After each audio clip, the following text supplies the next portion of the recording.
I'm trying. I'm trying.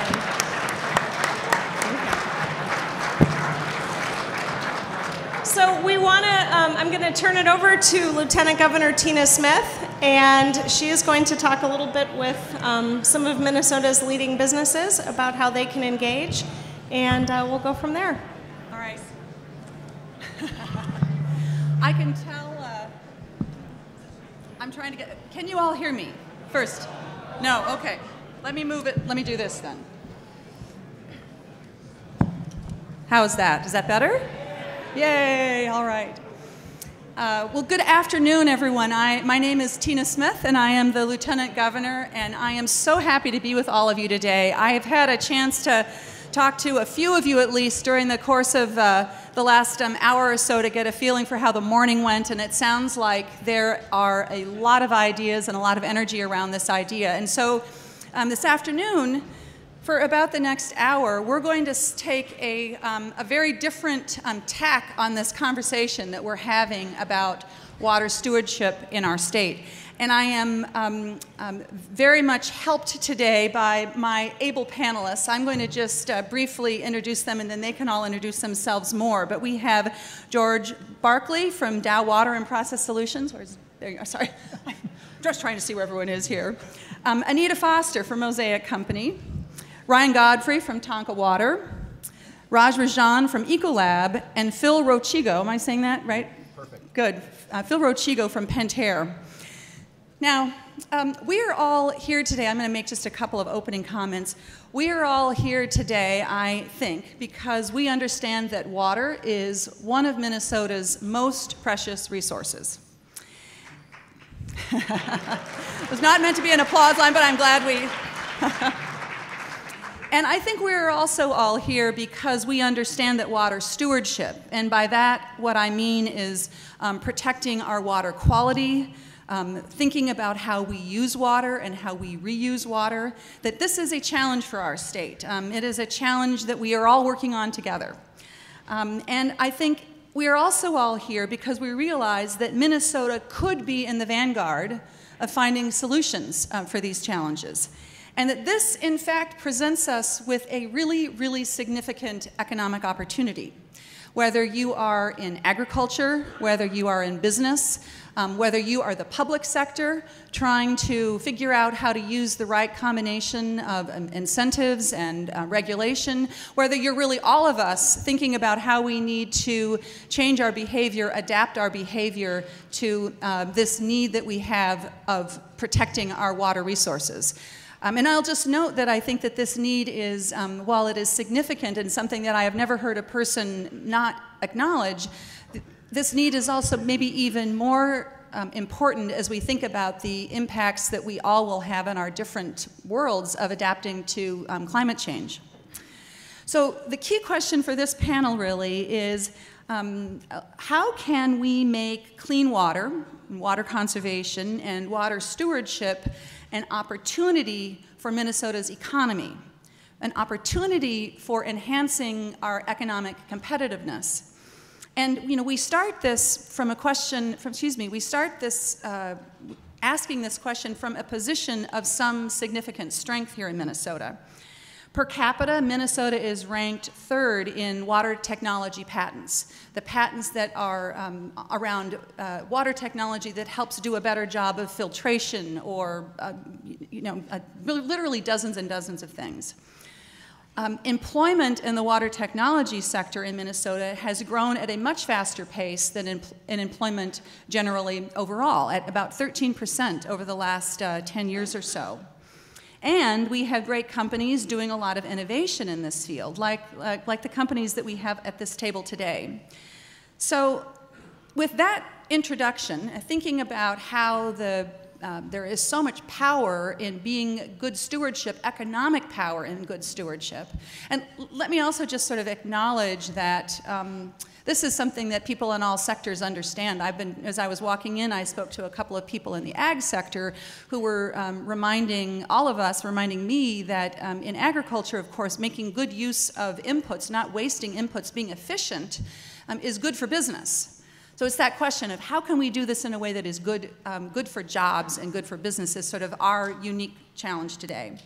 So I'm going to try and do my best to facilitate this conversation, and I'd like to start out by asking each panelist an opening question, which is for you to think of one opportunity, one thing that you see on the horizon from the perspective either of your organization or your own personal perspective that you see that you think can help us address the challenges of water, whether it's making water cleaner, making clean water more affordable, or making water recycling and reuse more economical. So with that, let me just, I think I'll start with Raj. Thank you. Yeah, if we look particularly in the Minnesota context, if you look at Ecolab as a company, we have a lot of commercial offerings, whether it is food safety or environmental hygiene, infection prevention, or industrial heating, cooling, energy production, power generation. Every one of those services that lead up to everything that we consume are very dependent on having abundant, affordable, and clean water. So with that in mind, we actually work a lot, particularly in the context of what is happening out in California. We have ratcheted up what we are doing in terms of water efficiency in industrial and commercial sectors, and we want to bring that back home to Minnesota and put our best-in-class water-efficient products in the hands of our customers in Minnesota. And on top of that, we're also recognizing that Minnesota has a unique situation where we do have a lot of pristine, clean waters that we need to protect for future generations, and for us to be able to continuously have the water that we need for our commercial activity. With that in mind, we actually worked with the Nature Conservancy to launch the Minnesota Headwaters Fund, and over the next year, we're really looking forward to seeing additional participation from the private sector to build that fund to the $10 million goal that we have set and match it with public funds so that we can invest in what is required to protect pristine waters that we have in Minnesota, which is one of the biggest assets the state has to provide. Thank you. George. And this is George Barclay from Dow Water and Process Solutions. So Dow Chemical. So Dow Chemical is in a unique position when it comes to water reuse and use. We're one of the largest chemical companies in the world with the largest manufacturing facilities in the world for chemical production. In addition to that, we're one of the leading suppliers of technology and purification for water. So the way that Dow is approaching this, and I think one of the key areas for water reuse and recovery is an industrial water reuse and public-private partnerships where we're working with municipalities in addition to our manufacturing facilities to conserve and reuse water.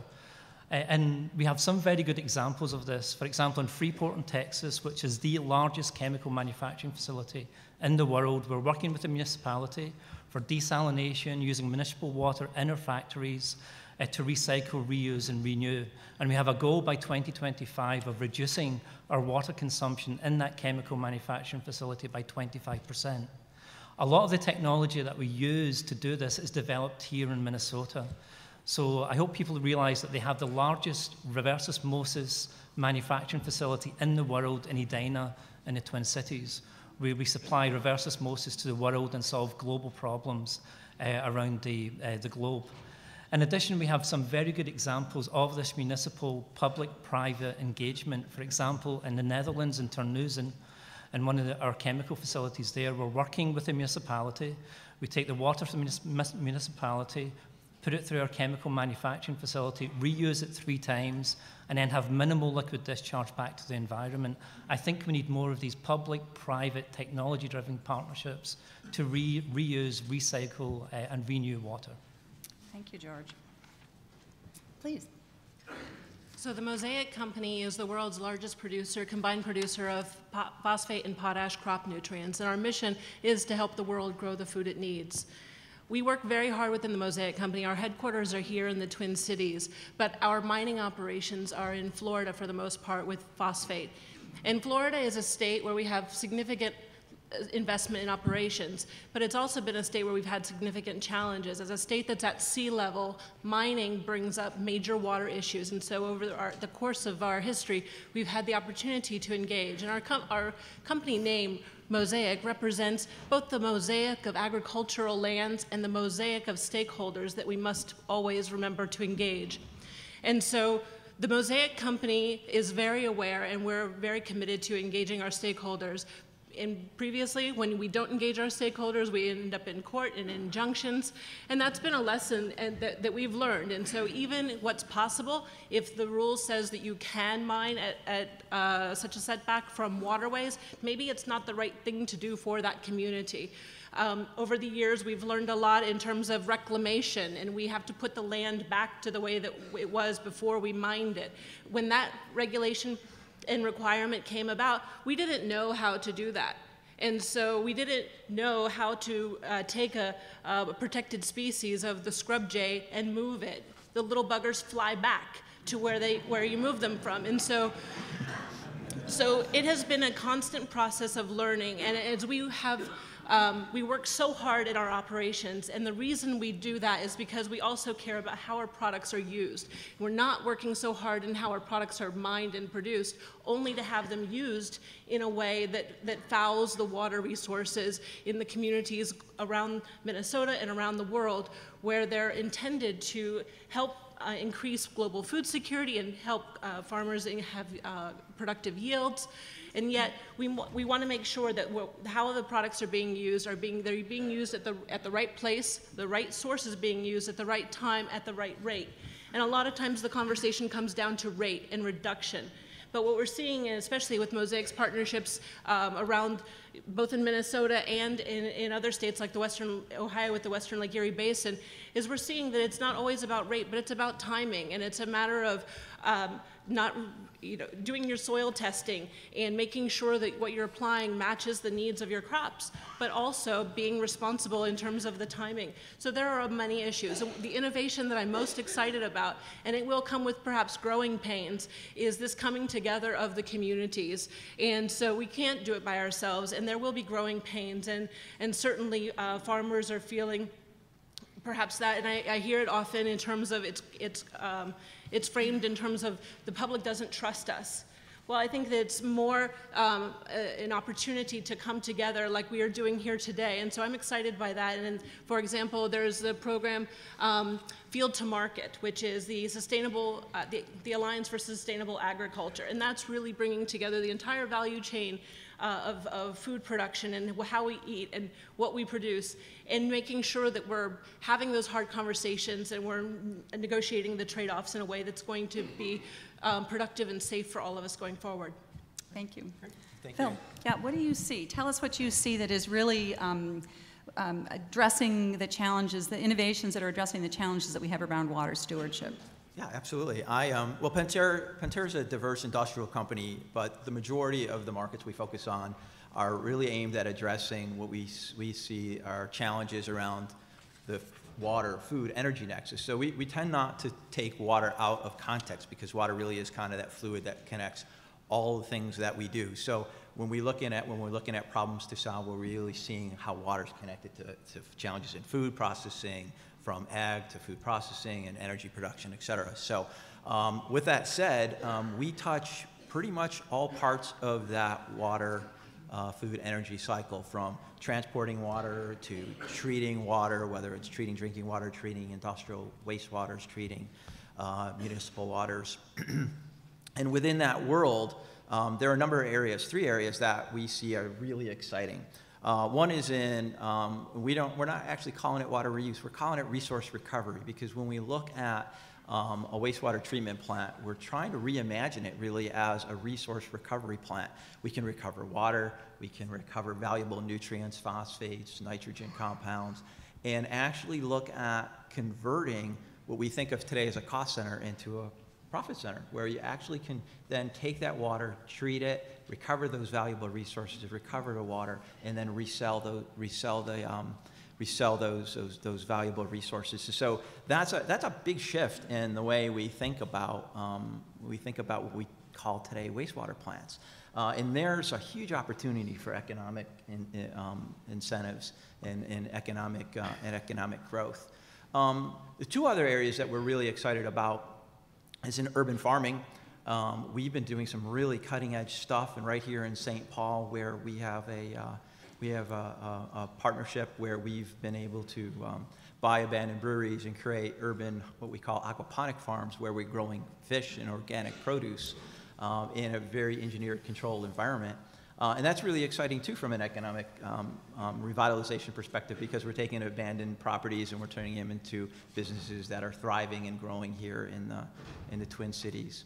And the third area that we're really excited about, and this is relatively new for us, is really around what we call smart asset management. Our infrastructure tends to be very much of a break-and-fix type model. We tend to not realize there's a problem until it's broken. And we think there's a huge opportunity, especially for public-private partnerships, to start to evolve where we create the infrastructure smart so that we could predict when we're going to start to see failures, when we're going to need maintenance, and a tremendous growth, economic growth opportunity there around that topic. Great, thank you so much. Ryan. Thank you. Ryan Godfrey with Tonka Water. Tonka Water is probably a name that is a little less familiar than most of the other panelists here at the table. But Tonka Water has very deep roots in the Minnesota community. We are celebrating our 65th anniversary. We've done over 430 different water treatment systems for municipality and industrial water users in the state of Minnesota and thousands more across the country. We have a rather unique role in this industry that's multi-segmented. We work both with municipalities on their solutions, but also with industrial customer bases. And one of the things that we've really spent a lot of time looking at and analyzing, and I think is an evolving trend that's taking place in the marketplace, is that these different market segments are very important for consideration because the decision-making and the behaviors and the processes are radically different behind them. And so when we think about the future and how we want to affect a more positive future and a more positive outcome both economically but also in terms of improving our water, we need to recognize that behavior changes is critical. So I think in general, I'm really excited to be in the water industry today because we're poised at this really important moment of what's going to be really radical change over the next few decades.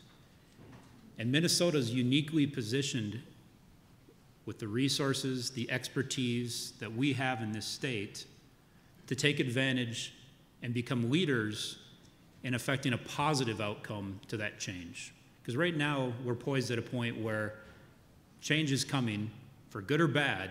We need to choose to be the leaders to bring us into the future. So I think we really need to take a look at some of the behaviors and the mechanisms of decision-making that we can target together as a community to bring us into the forefront, to be that vanguard for water in the world, starting here at home in Minnesota. Thank you. That's great kind of introduction. And let me see if we can dive in a little bit deeper. And I'm going to try with a particular example. There have been a lot of conversation around the state about the challenges that municipalities have in Minnesota, trying to figure out what to do about their outdated, outmoded, and very, very expensive to repair or replace wastewater treatment systems, drinking water systems. This is figuring out what to do about this is going to be one of the most important things we can do in order to improve our water quality. And I think, what was the word that you were using? Thinking about resource recovery as well. So I'm wondering what our panel sees, either just focusing in on that opportunity, a place where Minnesota is sort of poised to have to literally spend billions of dollars on these improvements over the next 10 or 20 years. What technologies do you see that can help our communities kind of tackle this big challenge for the good of the whole? Who'd like to take a stab at that? Yeah, George. Okay, I'll take a stab at that one. So in terms of new technologies for municipal water, specifically in Minnesota, where there's a large agricultural segment here, and as a result, a lot of fertilizer used, and you have nitrate runoff into river systems, etc., that are used for municipality and drinking water and residential water. So technologies that have been developed specifically here in the Twin Cities at our facility are new membrane technologies and reverse osmosis that will reject nitrates. And we have facilities already in place at St. Peter's, which is south of the city, as well as Hutchinson, where we're using our new membrane technology to remove nitrates and make that water potable and healthy and clean for residential use. And I think using that type of example with new membrane technology, with Pentair, with ultrafiltration, et cetera, we can address some of the key issues in municipal water around the state, around the country, using our new advanced technologies. Mm-hmm. And another example of where we have to really start thinking outside the box is the old school thinking of taking the poorest quality water, making it the most pristine quality of water so we can use it wherever we need. We need to rethink that. And there's technical solutions available now to take water with poorer quality for several high-volume uses of water in the commercial and industrial sector do not require drinking water. So how do we leverage technology, whether it is chemistry or automation or data, to actually use smart reuse of water that is of poorer quality so we are not spending all those millions and billions of dollars to treat every drop of water to the cleanest quality possible. And that part of it can be done at a community scale. It can within the watershed, or it could be done within the fences of individual properties, big industrial operations and even commercial operations, where we could figure out ways to repurpose various gray waters within the property so that you're not spending all that energy, all the capital, all the additional resources, labor, everything which is becoming a lot more expensive to try to restore it to the best quality of water possible. Mm-hmm. Great. Any other comments on this? Sure. Yeah, thanks. A couple things. First, I think that it's really important when we start to think about our infrastructure, we have to think about an integrated management strategy.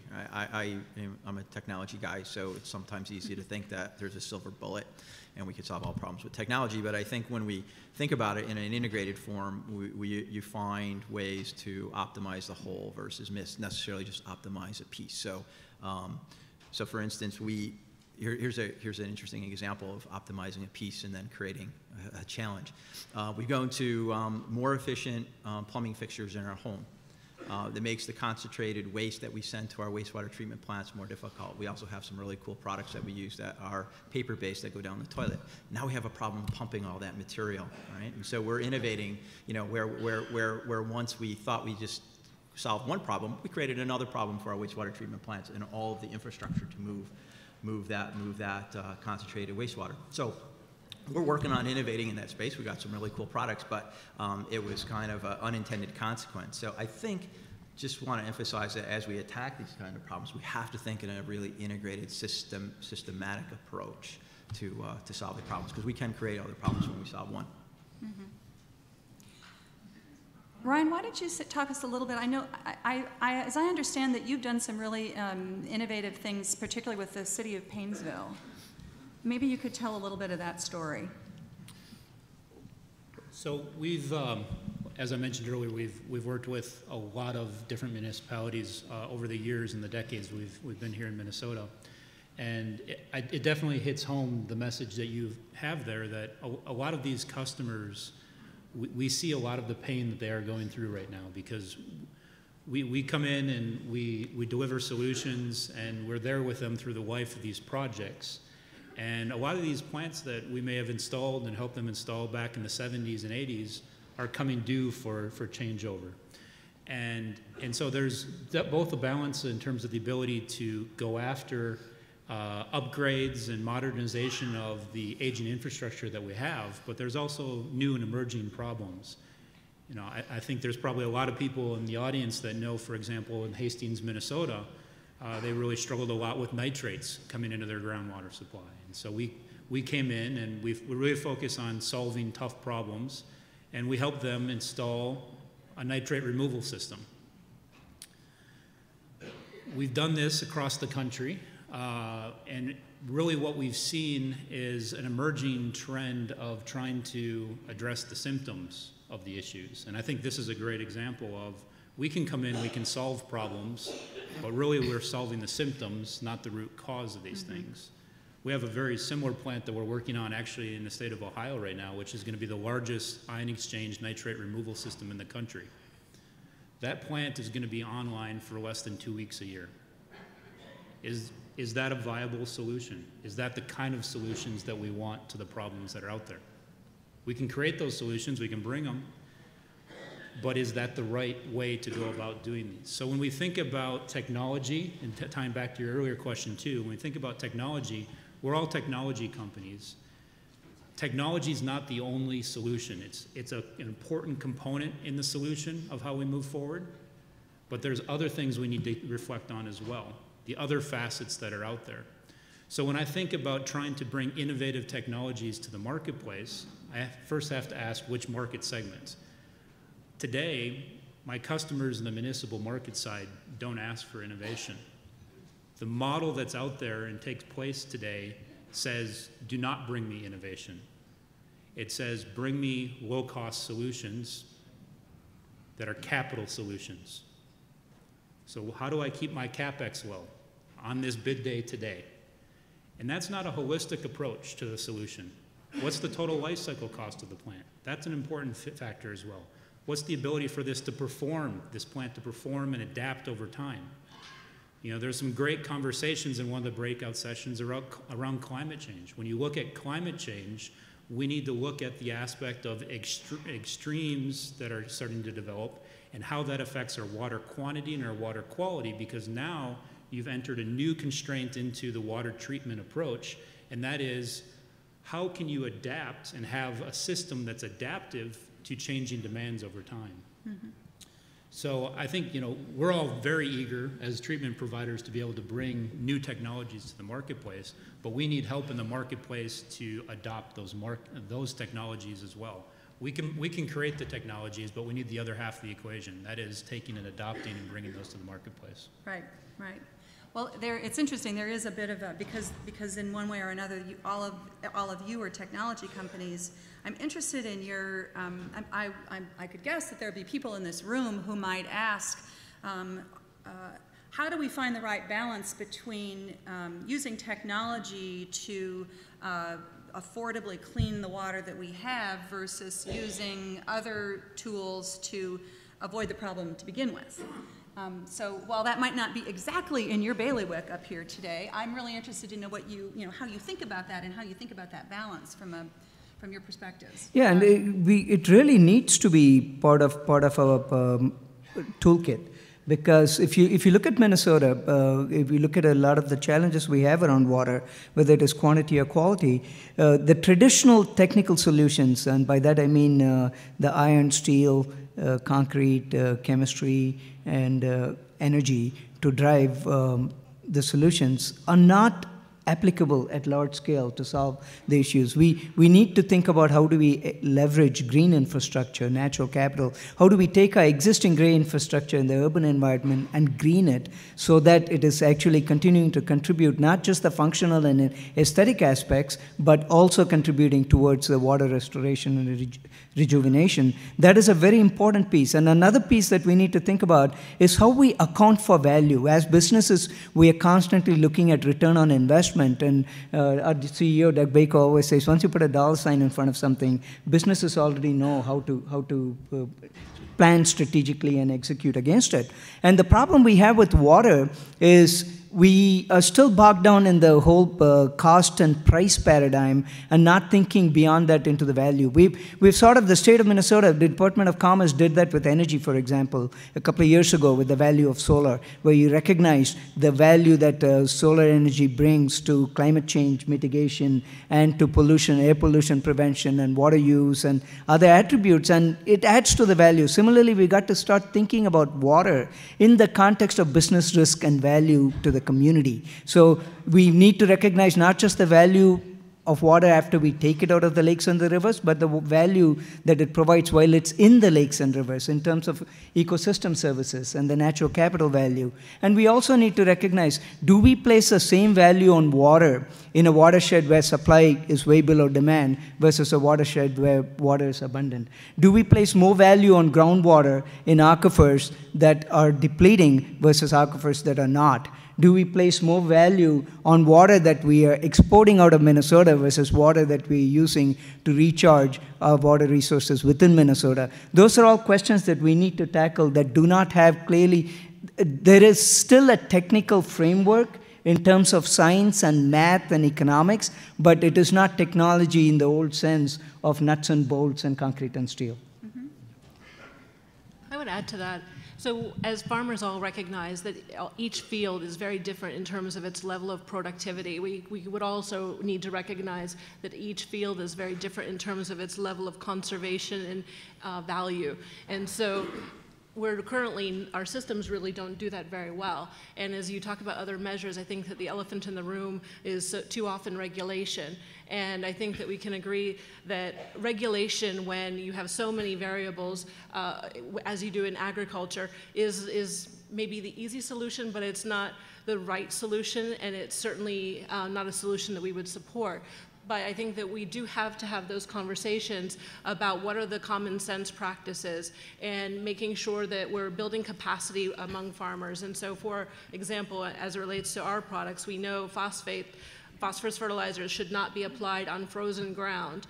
We know that it should be incorporated to the extent possible. So there are some best practices that we can make sure that we're sharing that information. We know that balanced crop nutrition, so if your field is lacking in phosphorus and you apply more nitrogen, you're not going to get the yield that you want. You're going to have, but also that when you have balanced crop nutrition, it improves water use efficiency and it improves nitrogen use efficiency. And so making sure that farmers have the information that they need to be maintaining their yields, but not compromising environmental quality is critical.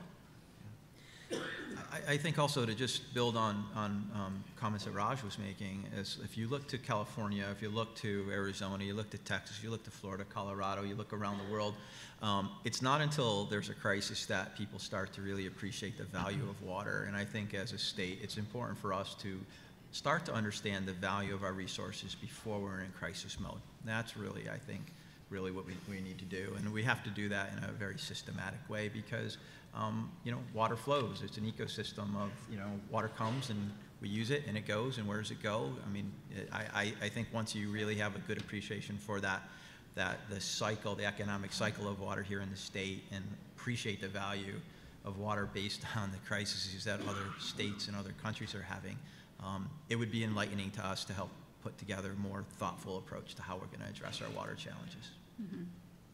Yeah, and from a Dow perspective, we're looking at it as a circular water economy. How can we use the water across different industries, agricultures, to, as Raj put it, the water can be used for different purposes as it goes through the cycle. And what's the economic value? If you can come up with a sustainable solution, this economically valued to the user and supplier, that's going to be a much more sustainable solution than coming up with a very advanced technology to purify and remove the problem. Mm-hmm. So it's really that balance of public-private partnership that could drive that circular water economy. Mm-hmm. Let me just follow up on something that Anita was saying, which is a little bit of a theme that's developing here, which is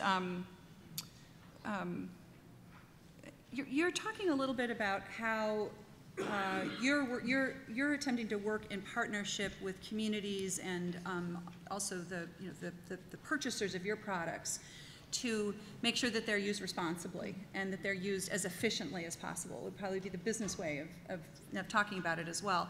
So how do, and anybody can jump in here, but how do we develop accountability around that? What is the role of the public sector and the private sector in creating some accountability, because to make sure that that's really coming together? What have you learned about that, and what have other people have learned about that? So I think one of our highlights is actually the work that we have going on in the Western Lake Erie Basin, for example. And the reason that is because of the shallow waters, the warm climate, and what we see happening in the Western Lake Erie Basin. And that's actually very similar to what we see happening in Minnesota's lakes. And so I think that the role there is for government to be a catalyst and for bringing the various stakeholders together, much as what's happening today, and in having the conversations, because often we're in our own silos, and I think that the world that we exist in is shrinking, and we're coming together more and more. But I think that that is the role of government, is making sure that we can be accountable in the marketplace, and that's built into the markets, such as with the field to market initiatives and the field print calculators, where you're measuring. So the field print calculator, not to get too deep, but essentially you have a spidergram and you're measuring 8 different aspects of your farm's productivity and your farm's impact. And then on that graphic representation of your farm's productivity and impact on natural resources, you are also seeing how that compares to your region and to the nation for the crop that you're growing. And that type of information builds in accountability within the market system.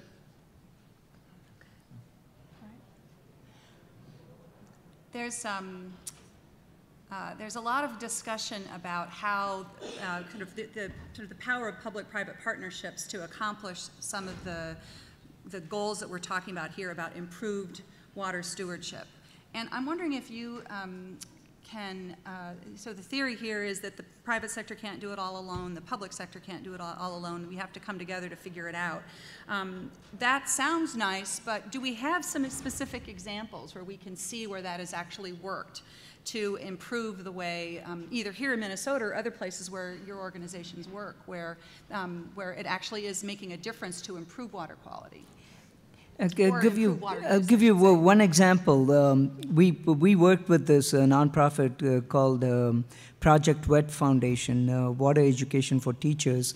We launched a program called the Clean and Conserve program last year. And the idea was to actually educate K through 12 aspects of water conservation and the impact of water on sanitation and hygiene. And one of our big thoughts was, how are we going to deploy this around the country and around the world, actually, because we have translated that into Spanish and into Mandarin. We're launching it in Latin America, launching it in Mexico, and then in Shanghai, China. And it was very interesting that Project WET Foundation has actually worked in the state of Minnesota. They worked with the Pollution Control Agency, already hardwired into the public school system to get, once we helped them develop the curriculum and vet it, there was already a public infrastructure in place to disseminate it. And it was phenomenal in terms of efficacy to get the information out to the teachers and the wonderful, colorful playbooks for the kids, activity program books and everything related to water and hygiene. And there was a public entity that was already available that had set up the infrastructure that we could leverage to deliver that content to the key stakeholders. And we do have, I brought up in my opening answer, an example that I think is very relevant to your question, where in Europe and the Netherlands, Dow has a large chemical manufacturing facility called Terneuzen, which is on the coast. And as a result, although there's water all around, it's very salt concentrated. And as a result, we have a problem with water usage in Holland and the Netherlands in their facility. So what we did there was this public-private partnership.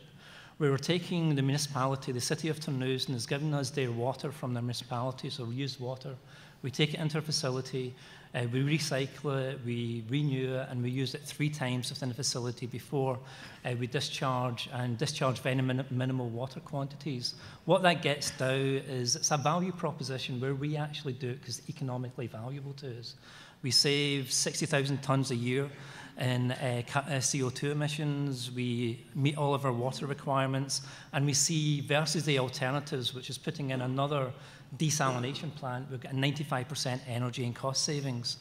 So I think by building these public-private circular economy for water and also having the value there for all parties, it makes sense to do something like that. Mm-hmm. Yeah.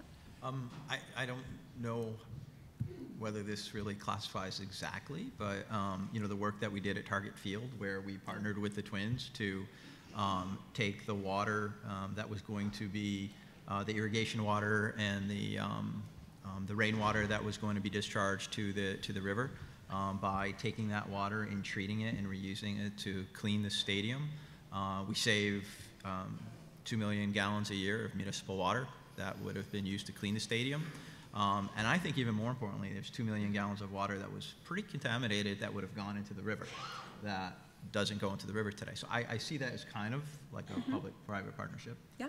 And then right here in St. Paul, the work we're doing with a company called Urban Organics, where we've taken old abandoned breweries and we've created local businesses that really have going to affect the local economy, creating jobs, creating local, organic produce and fish that's sold to the local Lunds and Byerly's. That's again, a partnership we had with St. Paul to be able to access those facilities and have them permitted properly, so we can do that kind of work. Yeah, Exciting stuff. Those are great examples. Those are great examples. I wonder if you could talk a little bit about the question of behavior change. I think that we touched on this a little bit ago, but there's great opportunity as you guys are discovering, both economically and in terms of being good stewards of our water to use technology. But what are you seeing about and what are you seeing around behavior change and getting people to do things differently? Anita has been talking about this quite a bit with the work of Mosaic, but getting people to do things differently in order to either adapt the technologies that your companies are working on, or changing their practices in order to achieve this goal that we're looking for of improved water stewardship for the good of our economy. It's, as the governor often says to me, everybody likes change as long as it happens to somebody else. And that is very critical, right? And the interesting part is, you look at the private sector, it's very important to not lose your competitive advantage. And so for one of the things we did, in terms of changing behavior, I talked about this education program K through 12, right? But it needs to continue way beyond that. It needs to continue all the way into people who are managing big corporations and big commercial enterprises. And one thing we did, we launched this tool called the Water Risk Monetizer in the public domain to actually monetize the value of water that I mentioned before. And when we did it, we didn't put it out as a commercial offering. We actually put it out in the public domain. Our competitors can use it, our suppliers can use it, and all our customers can use it. The reason is we want a rising tide that lifts all boats, because that's what is going to change behavior. If we try to change behavior one customer at a time or one supplier at a time, that is going to be very inefficient, and that's not going to be cost effective. So that is one big piece, is to do things out there that are going to change the entire framework of evaluation that people are using. So it's really shifting the way people are looking at water as a resource and helping them to put a price on it as a way of changing their behavior. Very much so. And there are other pressures that could be out there. There are models out there in terms of customers in the business-to-business environment, which is what we're in, that we call it the Walmart effect, right? Basically tell your suppliers, shape up. Give us what the community needs, give us what we need, and do it at a lower cost. And that could be another mechanism by which we look further upstream in our value chain, work with our strategic and large-scale suppliers, and every industry could do it. If the food industry said, food processing industry said, wherever there are voluntary standards available for agricultural practices for certification programs, like the Minnesota Ag Water Quality Certification Program, use that and you become a preferred supplier, things like that. So it's not always a regulatory environment with a stick, but actually a commercial competitive environment with a carrot that could change behavior quite dramatically in the voluntary space. And when we develop new technologies or innovations, we're always looking at the value. We're not looking at it because it's cool, oh, let's do this because it's a really cool science or technology to develop. We're looking at the value to the end user. So it gets back to the value of water and how we do this circular water economy. So as we develop partnerships, technologies, relationships to change that around, and people really see the value of water. So Dow sustainability goals are not there just to be good to the world, etc., which is a great idea, but also because we see a lot of value in how we use, treat, and use water as a key resource within our industrial process. Mm-hmm. Great. Yeah. Go ahead, Ryan. So when I look at the behaviors, and I've gone back and looked historically at the trends over time of what the biggest factors are in influencing behaviors in the marketplace we work in, Obviously, regulation does jump to the forefront as, historically it has always been the biggest driver in influencing decision-making and the behaviors that we come across. And I think it'll continue to be a tool that we should have in the bag that influences behaviors. But I think we need to expand on it and go beyond just regulation and only looking at regulation as the answer. It's an important tool, but what are the other tools that are out there that we should be considering? And so I think what we need to do is start by looking at the barriers that are out there in the marketplace, the barriers that are behavior-oriented frequently that contribute to the inefficiencies, not in water, but in the decision-making process and the resource allocation to solving the problems that are out there. And so one of the things that we come across very regularly as a substantial barrier that we see in behaviors is the way we choose to do project delivery in the municipal marketplace. So the projects that we frequently work on are most commonly follow a very conventional public bid mode of execution, okay? And so when we think about this, what we see is it leads to cost overruns, it leads to inefficient and suboptimal designs, it leads to dilution of ownership. You asked about accountability earlier. Mm-hmm. Well, when you've got 5 players involved in a project and everyone's got a little piece of ownership, nobody's got the complete ownership. And so I think we really need to consider changing our mindset of the most efficient way to deliver projects and make sure that we have balanced decision-making considering all the criteria that makes a solution the right solution for a particular situation. And public-private partnerships that you talked about earlier is one path that can help do that. The public sector and the private sector have very different modes of making decisions. And when you bring them together, you can apply a hybrid mode of decision-making that's much more proactive and balanced. Mm-hmm. So I think there's a lot of ways we can go after behaviors, and if we don't start tackling them now, we're just delaying the inevitable. I often say when I'm talking to my friends that are in the business community that we all have a board that we have to respond to. It's just that in the public sector, our board is very diverse. Mm-hmm. And I think that it is true then that there are different decision-making mechanisms, but I think that what you're getting at is that as we're thinking about contracting, there might be some ways in which we could make sure that we're putting together contracts and bids that are actually make it possible for our private sector partners to deliver the good that is that we want to get delivered. Mm-hmm. Right, right. What are you all seeing? I'm going to ask just one more question, and then it's about time to wrap up. But Minnesota is one of 50 states, and as an economy, we are, we compete with economies all over the world. It's one of our great strengths, actually, is our ability to be globally competitive. So I know that there are, obviously, there are many, many other states and countries that are trying to grapple with the same challenges that we're trying to grapple with here in Minnesota, how to be the very best stewards of our water resources. What are you seeing around the country or around the world that you think we could look to for best practices as we think about how to approach these challenges that we have in a way that is that strengthens our economy? I don't want to be the one going first all the time. Sorry. You can give our colleagues a chance to think about that while you're... One of the big things, and George talked about it, and Ryan and Phil talked about it too, is the thinking of a circular economy has been too much in the abstract, right? If you think about water, it is the most renewable resource. Nature is renewing it for us all the time. There's hardly any other resource that gets renewed at a rate at which water gets renewed. And still, we have all these challenges. And you look at all the challenges that we have related to water, whether it is carbon, oxygen, nitrogen, phosphorus, sulfur, these are not esoteric substances. These are all ingredients that are essential for human life. And nature figured out a way to how to balance it all. And this whole thinking, circular economy thinking, we need to get it in very tangible, practical terms. What does it mean to put things into water that's going to cost a lot more to take out than what we paid for the stuff that we put in.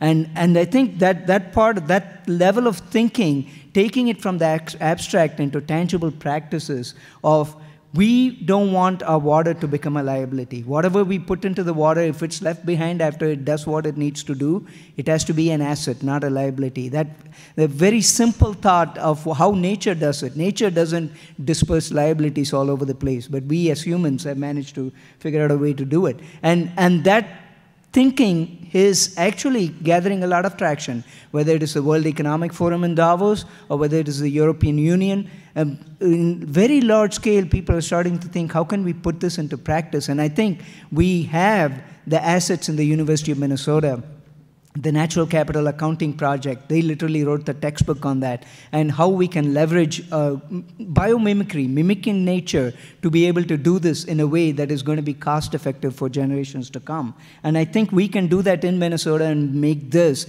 the model that others who are talking about it right now can actually start practicing. Yeah,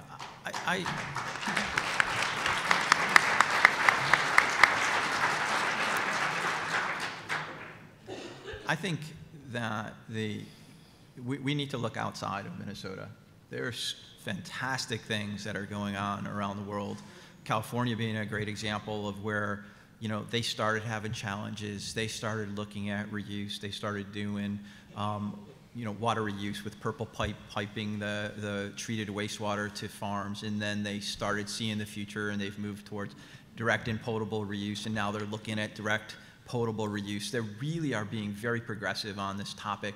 The science, they've dealt with the science, but they've also, when you talked about barriers in the last question, they've dealt with education. They're doing a great job educating the public to help the public understand the impact of not having water, the impact of the good science and technology that they're using to treat the water, and the value that they can create by moving up that value chain to going from, you know, laying miles and miles of pipe to get wastewater to places it needs to be, to using infrastructure in place, doing direct potable reuse. So, you know, I think that it's important for us to look outside and not just look inside to solve these problems. And, you know, we've said that, you know, even in the land of 10,000 lakes, the work we did at Target Field makes sense. It makes sense for Minnesota's economy. It makes sense for the sustainability of Minnesota. And we need to think more like that broadly across the entire state. Yeah. Yeah, to follow up on Phil's comments, when Dow Water's a global company, so we work around the globe to solve water issues. And to be quite honest and frank, where we are focused just now is in Asia and China specifically, where there's a lot of impetus and also willingness to explore new innovations. And we're not seeing the same impetus or facilities to go and do that exploration in somewhere like Minnesota. So we'd love to be able to do that type of, take more risks, have facilities, have a center, have some sort of format, maybe it's University of Minnesota, where we can go and look at application work to solve these problems. Just now, to be very honest and frank, we are really being driven by Asia and China specifically. Mm-hmm. Great. So I would echo also the point that Phil made about looking external to the state of Minnesota, both from an idea, but also from a motivation perspective, in the sense that things aren't that dire yet here in Minnesota. But if we look externally, we can see people that are highly motivated to make changes because they are dire. They waited too long. They waited too late, and now they're being forced to do things. We're not forced just yet, but we have that opportunity to start making change now before things become too dire. And so I think looking externally for that motivation is a big opportunity for us. I think looking externally also for collaboration is a very big opportunity for us. One of the challenges that we have in the water market in the US is it's very divisive. There are state lines that really break down the efficiencies in the water industry. And so we need to find ways, if we really want to be a leader, to start reaching out and collaborate with our peers in other states to break down some of those barriers and leverage the benefits of scale to solve these problems, because we know they're expensive problems. The numbers that people throw around are staggering and they're scary. And rather than put our head in the ground, let's look for opportunities to reduce those numbers and do it more efficiently. And so I think looking externally is a really key path to do that. Mm-hmm. Thank you. Mm-hmm. Well, panelists, we are about out of time. I'm going to just look around and see if anybody, I'll try to do a little bit of very brief summary, but does anybody have anything else that is burning that you want to make sure we hear about? Yeah, please, Can I Anita. answer your last question? Yes, please. So one of the things that I would really hope that Minnesota takes lessons from another state or from other states is really respecting local knowledge. And we value so much the freedom to operate and the license to operate and the freedom to farm. But we also value making sure that our waters remain fishable and swimmable. And so how do we bring those two things together? And they're real challenges. And during the governor's address this morning, we heard unexpectedly from another group. And I think that whether you agreed with them or not is besides the point, but there's passion in something being so important. And I think that we can all agree that water is really important to all of us. And so we're on one side of the river, and a quote that I would like to share is that we are going to cross the river, the challenges that we all face, by feeling for stones and by holding hands and making sure that we cross the river together. And so it's easy to pull into our respective corners and be oppositional and defiant and blame and finger point. But when you see yourself doing that, know that you're not holding hands, know that you're breaking the link, and know that you're helping to bring, to slow the solution. Thank you.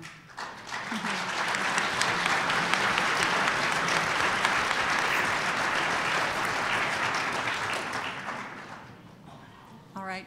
Well, I want to just close by thanking everybody for your thoughtfulness. It's very interesting to bring this mix of knowledge of technology and knowledge of how markets work, and considering how we can use a more market-driven approach in addition to all the other approaches that everybody is talking about today to try to achieve this goal of being outstanding stewards of our water. And how, if we do that well, Minnesota can really be on the forefront, certainly of having a strong economy, but of having just the beautiful, iconic, clean water that everybody in this room, and I really believe in our entire state, just values so much. And I think that you've brought up some really interesting ideas about how we can do that, including looking outside of our borders for ideas for what's working, thinking about how specifically we can get the kind of behavior change that I think we all know that we need. And maybe I'll just end by reinforcing one of the last thoughts we just heard, which is that it's important not to wait too long. And that we have, and I think that that is the impetus behind the governor's strong desire to bring everybody together here today, because we don't want to wait too long to address the really significant challenges and opportunities that we have in our state around water. So please join me in thanking our panelists for this conversation today. Good. Thank you. Yeah, thanks so much, Troy. I really appreciate it.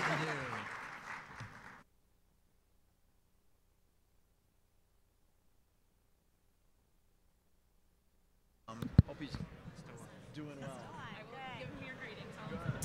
All right, well, thank you very much for coming. On behalf of the governor and lieutenant governor, I want to thank everyone for participating today. We know that this is a state that cares about water when it's a beautiful Saturday, and we are all in a hotel basement talking to each other. So that is kudos to all of you.